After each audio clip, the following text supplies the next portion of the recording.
The problem with fame is that it teaches people to behave differently around you. Doors open faster. Voices soften. Prices change. Help arrives before it's asked for. Over time, it becomes difficult to tell whether people are responding to you or to the idea they've already formed about you. That was something Anthony Hopkins had learned to navigate carefully. The day it happened, there was no entourage, no assistant hovering, no driver waiting outside with the engine running. Hopkins was alone, driving an older car he'd kept long past the point anyone expected him to. He liked it that way. It didn't announce him. It didn't invite conversation. It also chose that afternoon to stop cooperating. The engine began to sputter just as he pulled off the main road, the steering wheel stiffening in his hands. He eased the car onto the shoulder, listened for a moment, then shut it off. No frustración. No panique. Just acceptance. He stepped out and looked around. The place was unremarkable. A narrow stretch of road outside a small town, heat shimmering off the asphalt. A single repair shop sat a short distance away, hand-painted sign, faded lettering, the kind of place people passed without noticing. Hopkins walked toward it. Inside, the air smelled of oil and metal and old paper. Tools hung neatly on the walls, worn but cared for. An elderly man stood at a workbench, wiping his hands on a rag. He looked up as Hopkins entered. "Yes," the man said, not unfriendly, not curious, just present. "My car stalled a little ways back," Hopkins said. "I wondered if you might take a look." The mechanic nodded once. "Let's see it." No questions. No commentary. No recognition. They walked back to the car together. The mechanic opened the hood, leaned in, listened, adjusted something with practiced hands. Hopkins stood nearby, watching without hovering. "How long's it been doing this?" the man asked. "Just today." The mechanic grunted. Old engines talk before they quit. He worked in silence for several minutes, checking lines, tapping lightly in places only someone with decades of experience would think to touch. Finally, he straightened. "Fuel line's clogged," he said. "I can clear it. Might take a bit." "That's fine," Hopkins replied. They walked back to the shop. Hopkins sat on a wooden chair near the wall, hands folded, waiting. The mechanic returned to his bench, methodical, unhurried. They didn't talk much. After a while, the mechanic spoke again. "You passing through?" "Yes," Hopkins said. "On my way back." "From where?" Hopkins named the city. The mechanic nodded. "Long drive." "It is." That was it. No probing. No stories offered to impress. No small talk designed to fill space. The silence between them was easy, unforced. An hour passed. Finally, the mechanic wiped his hands again. "That should do it," he said.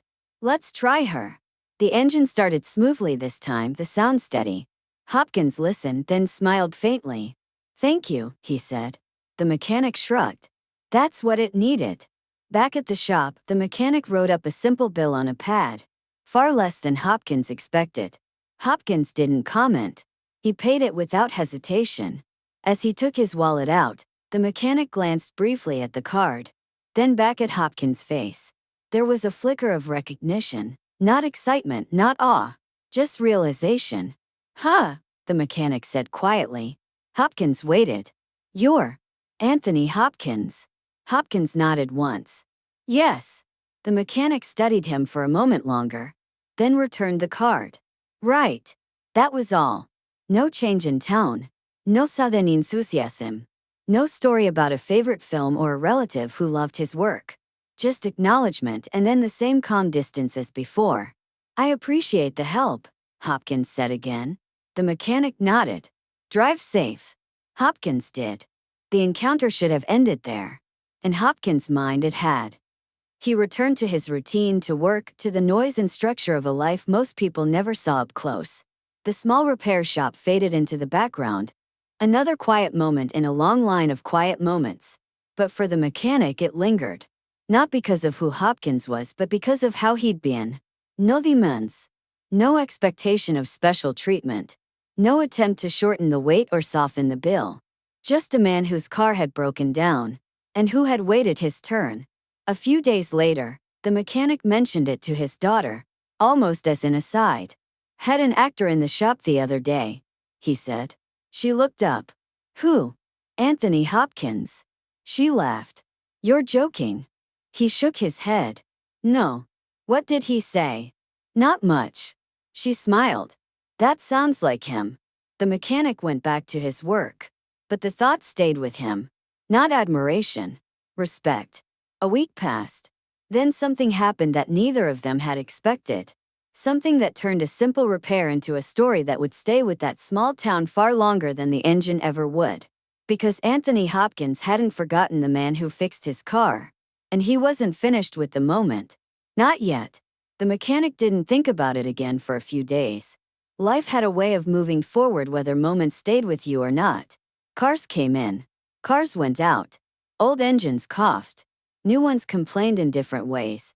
The radio played softly in the corner, usually tuned to a station that favored voices over music. Still, every now and then, the man found himself replaying the encounter without meaning to. Not the face. Not the name. The manner. Famous people, when they wandered through small towns, usually left traces behind them. Stories, excitement, disruption. This one had left nothing but quiet. On the 6th day after the repair, a pickup truck pulled up outside the shop late in the afternoon. The mechanic barely glanced up. Another job. Another set of problems to solve.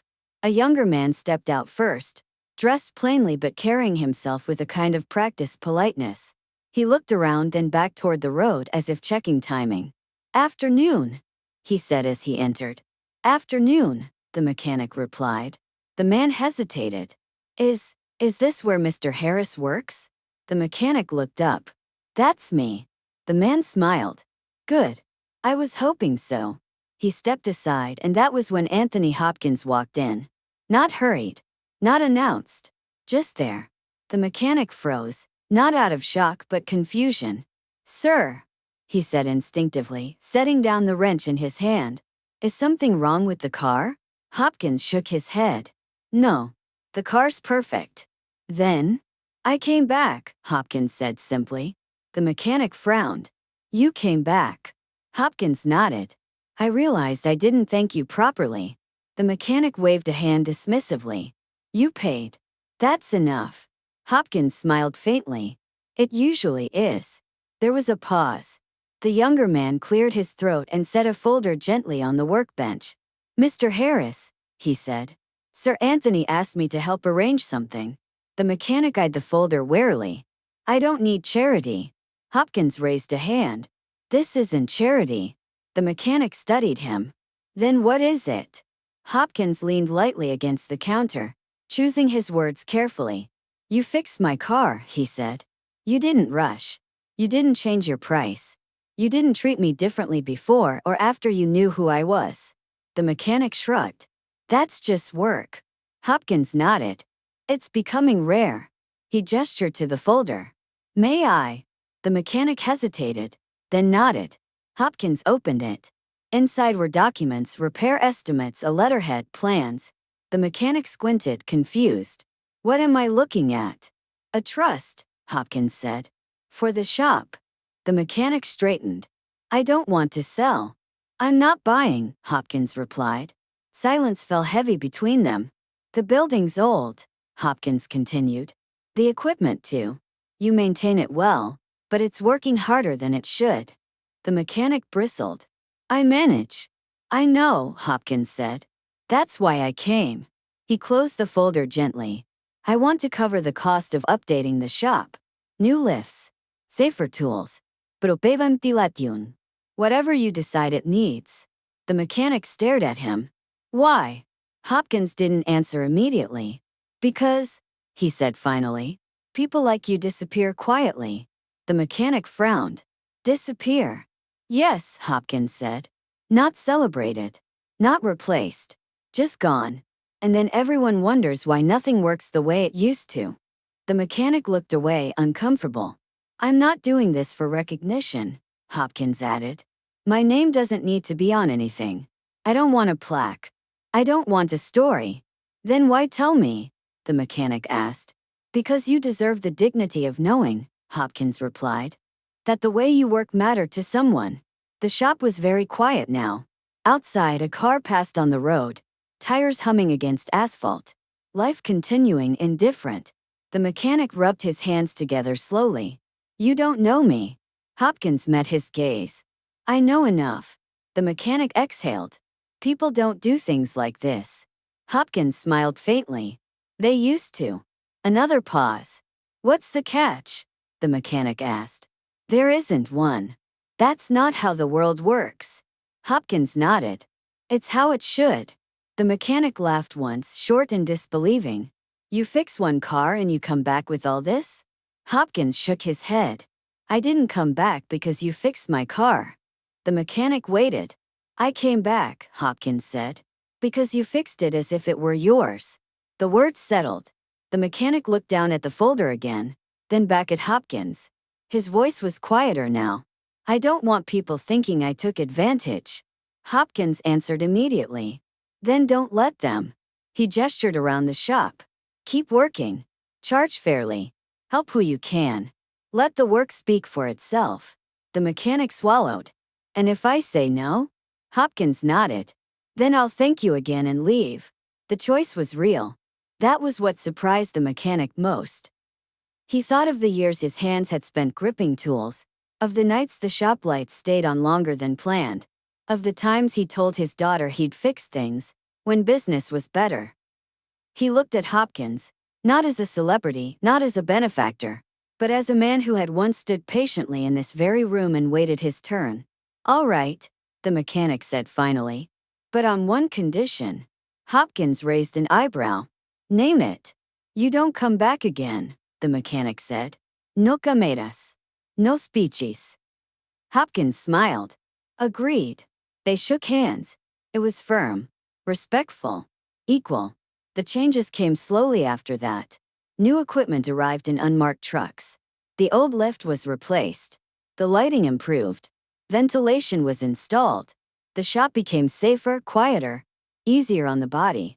The mechanic kept working the same hours, charged the same honest prices, said nothing to customers beyond what was necessary. When his daughter noticed the improvements, she raised an eyebrow. Business must be good, she said. He smiled. Something like that. Hopkins never returned.